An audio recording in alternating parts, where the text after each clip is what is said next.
para cumprir as recomendações médicas e não assistirmos uma catástrofe, com falta de leitos de UTIs, colapso do sistema de saúde, centenas de milhares de mortos e até a incapacidade de enterrar todas as vítimas, é necessário o isolamento social.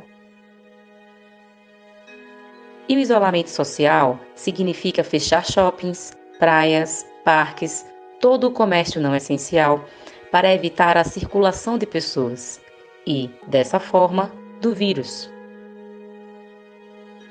É uma medida emergencial, urgente e necessária, que visa unicamente salvar o máximo de vidas possível.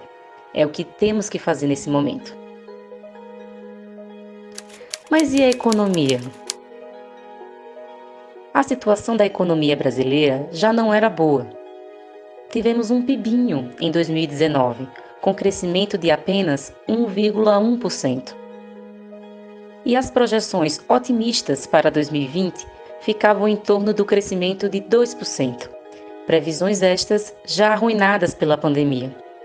O desemprego, segundo a PNAD, chegava a 12,3 milhões de brasileiros, e a informalidade atingia 41% dos trabalhadores, o que equivale a mais de 38 milhões de pessoas. Dados que não melhoraram com a aprovação das reformas trabalhista e previdenciária nos últimos anos, como era prometido. Com as medidas de isolamento, o comércio fechado e a redução drástica na circulação de pessoas, ocorre uma diminuição dramática no consumo. Sem vendas, muitos comércios têm demitido seus trabalhadores. Só nos Estados Unidos, são mais de 17 milhões de desempregados. Só nas 2 últimas semanas. Os dados do Brasil ainda não estão disponíveis, mas é possível imaginar que a situação aqui não será melhor.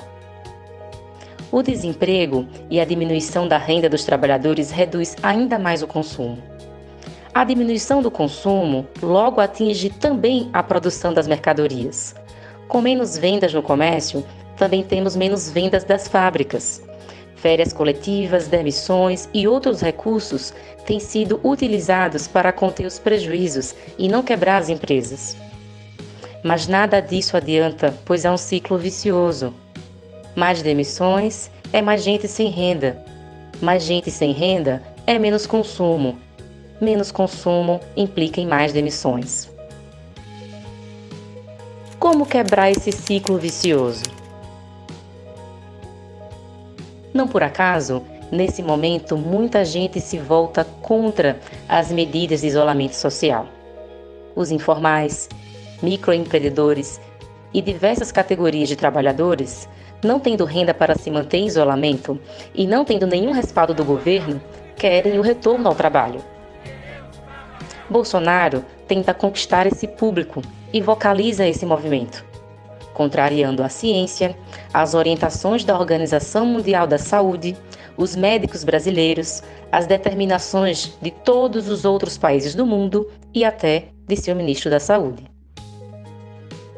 O que ele não faz e deveria fazer é sinalizar claramente para a sociedade, e especialmente para os setores mais vulneráveis, que o Estado irá garantir a renda de todos, para garantir o isolamento necessário. Sem essa sinalização, as pessoas temem mais a fome que a morte.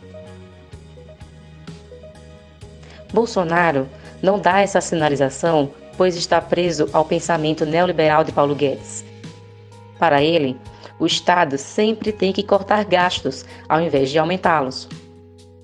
Com a crise do coronavírus, esse pensamento único entra em colapso. A próxima batalha com o neoliberalismo.